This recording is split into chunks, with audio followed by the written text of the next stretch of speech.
Lobelia speciosa, or the Cardinal Flower, is a hybrid of a few different North American species of lobelia. And of course, they do look very different to the lobelia you have in like hanging baskets and in flower beds, but they are really, really big and colourful, and they flower for a long time. And you do get some types, and there are a lot of different ones, but some types will actually grow in ponds.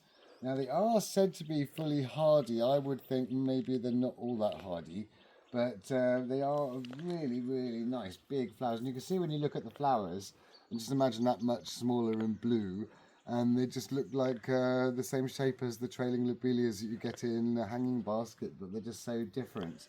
Such big plants, and these are what, 4 feet high, and you get like purple ones, red ones, some with red leaves, all different colours. And they're herbaceous, and they spread into these nice big clumps, and they have a very long flowering season, and they are kind of nearly over now, sort of coming to the end of their flowering season. Just a few more buds. We've really just caught them before they were finished, but they do look incredibly impressive.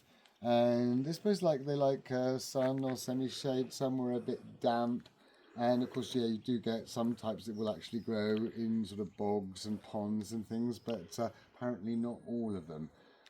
So you usually get them in garden centres, often in the pond plant section. But these ones are growing in the ground, but it is in quite a damp bit, so they do like it a little bit damp. And you can see by these ones that if they're happy, they will spread into really nice big clumps. And yeah, they have these little kind of leaves that go up around the stem like that. Yeah, in the winter they just die back completely, leaving a bit of space for bulbs and things. And they put on a very impressive display for a very long time.